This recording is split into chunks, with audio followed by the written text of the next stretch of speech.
বাংলাদেশ কংগ্রেসের সভাপতি, মহাসচিব এবং বিভিন্ন রাজনৈতিক দলের জাতীয় নেতৃবৃন্দ, আসসালামু আলাইকুম। আমি বলতে চাই, সকল অন্যায় অপরাধের মা যেমন মিথ্যা, অনুরূপভাবে বাংলাদেশের গণতন্ত্র বলেন, সন্ত্রাস দুর্নীতি বলেন, লুটপাট বলেন, ব্যাংক খাতের অনিয়ম বলেন, যা কিছু বলেন না কেন, তার মা হল আইনের শাসন প্রতিষ্ঠা। এমনিভাবে আমি বলতে চাই, আমার দেশে যদি সঠিকভাবে আইনের শাসন প্রতিষ্ঠা পায়, তাহলে গণতন্ত্র তার সঠিক পথে ধাবিত হবে, ব্যাংক তার সঠিক পথে ধাবিত হবে, এখানে পাচার হবে না, এখানে লুটপাট হবে না, অবিনষ্টতা হবে না। আজকে আইনের শাসনের ব্যত্যয় ঘটিয়ে রাজনৈতিক দলগুলো লুটপাট করছে, ঘুষ দুর্নীতি বাণিজ্য শুরু করছে,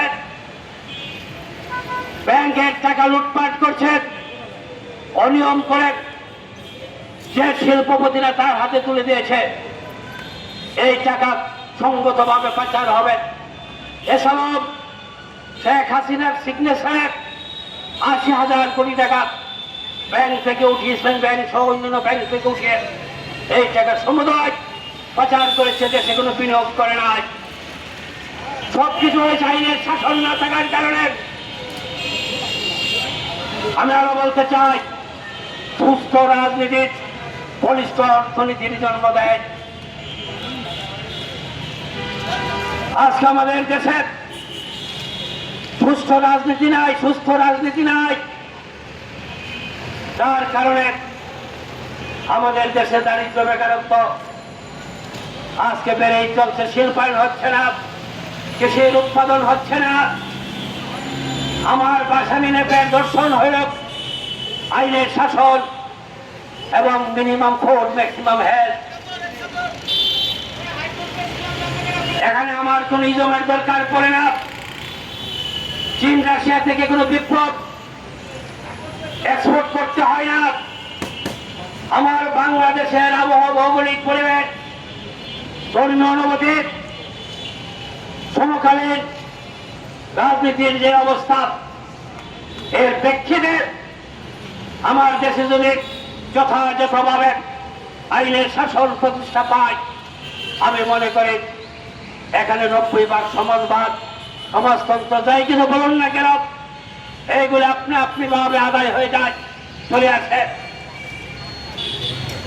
আমি মাওলানা ভাসানীর উত্তরসূরি হিসাবে আমি এই কথাগুলো জাতির সামনে তুলে ধরতে চাই।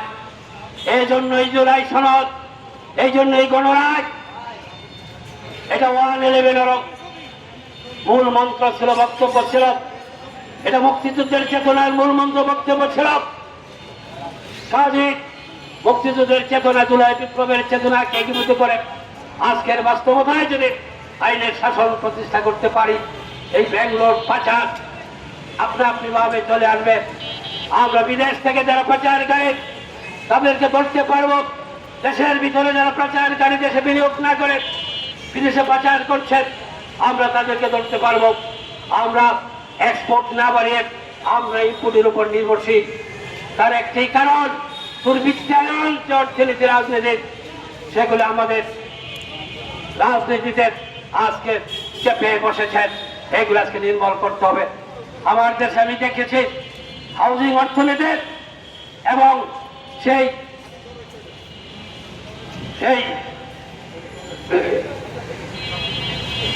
এক্সপোর্ট ইম্পোর্ট অর্থনীতি আজকে বিরাজ করছে। এগুলি পরিহার করে বিদেশের যে পাচারকৃত টাকা আনতে হবে। এইভাবেই আসুন।